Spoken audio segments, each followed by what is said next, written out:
Greetings and welcome to the Masters of Business Administration's Leadership module.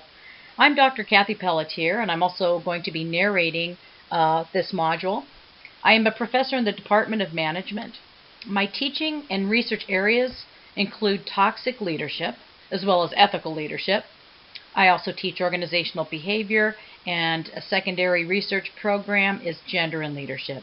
I teach the leadership course at the graduate level. The name of that course is Leadership for Modern Organizations. In this course, we discuss concepts presented in this module at a deeper level and also with a focus on today's leadership challenges in organizations and society. I hope you enjoy the module. Although this module on leadership might seem somewhat brief, by the end you're going to have a very good understanding of the seminal theories of leadership. You're also going to understand the complexity of leadership and why coming up with a global definition has been challenging. You'll know why and how the study of leadership has changed over time and what caused the changes in our focus. And also important at the graduate level is the need to know the empirical evidence or the science behind each of these leadership concepts.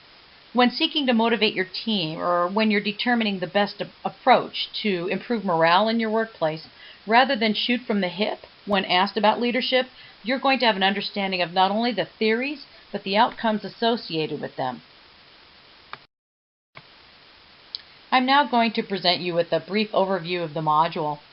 The first half of the module is going to focus on the early theories of leadership. The second half of the module will go over more contemporary theories of leadership.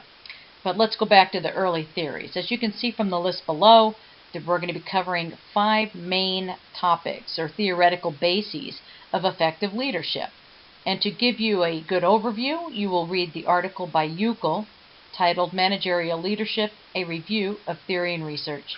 Gary Uckel is one of the foremost experts on the topic of leadership study. And the article that you're going to review contains decades of research. And in his review, he explains each of the theories that are listed above, and then discusses the results of the studies of each of those theories. And then at the end, he offers implications for practice that are very, very helpful for those of you who are in organizations and are trying to improve morale or increase motivation in your work teams. To go along with the early theories of leadership, there will be PowerPoint slides throughout the module. The PowerPoint slides will correspond with the readings, and please though be aware that the readings have much more material and information in them that are presented on the PowerPoint slides. But the PowerPoint slides will serve as a way to kind of direct your focus. The second half of the module is going to be focused on contemporary theories of leadership. And in this module, you're going to see how concepts of leadership have changed as a function of the fact that organizations have changed, their philosophies have changed. In the past several decades, we've seen leaders who have engaged in or have influenced their followers to engage in unethical behavior. I will cite Enron as one example. Many companies are now mistreating their employees and placing shareholders' interests over their employees' interests. In these contemporary theories, the primary responsibility and the focus of leadership is to develop followers morally, to act as a servant, thereby removing obstacles for followers and providing them with the organizational and emotional support that they need to grow and to continue to develop. Near the end of the module, you're going to explore the dark side of leadership. Yes, be very afraid. But seriously, the longer one works, the more likely he or she has had an abusive manager or a tyrant or a bully.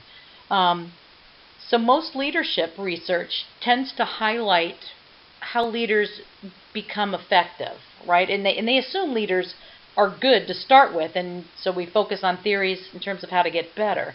But what is missing in the research on leadership is the same rigor devoted to understanding what causes a leader to turn toxic and what are aspects of leader toxicity and abusive supervision. So happily, I'm seeing that these types of topics are emerging as legitimate fields of study. I have an article that I'm going to assign, which is titled Leader Toxicity, an Empirical Investigation of Behavior and Rhetoric. This is a study I conducted, and in this article you're going to read testimonials of participants. They're anonymous, but you'll be able to understand what leaders are saying and doing in their organizations that people perceive to be toxic. I believe that some of these testimonials will be very concerning to you, as they have been to me. But I still think it's important that we understand leader destructiveness and leader toxicity so we can determine interventions for the leader, or at least to find ways to provide an environment that's conducive to whistleblowing or challenging toxic leaders. When you've completed the readings and have reviewed all the slides, you're going to be taking a short exam. And don't panic, you'll be fine. The exam is only 15 questions, multiple choice, and they will be on the material from the readings and from the PowerPoints. The exam will be repeated. You'll have chances to repeat it if you don't pass it the first time. You will repeat it until you've achieved a passing rating. My guess is you're going to pass it on the first try. I hope you've enjoyed this module and that you have a broader understanding of leadership. As I mentioned, I teach Management 655, Leadership for Modern Organizations. And in that course, we explore these topics in much greater depth than is covered here.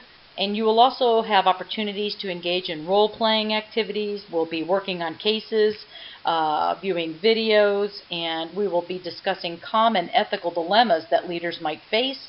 Who knows, they might be one of your own dilemmas or something that you've faced in your career.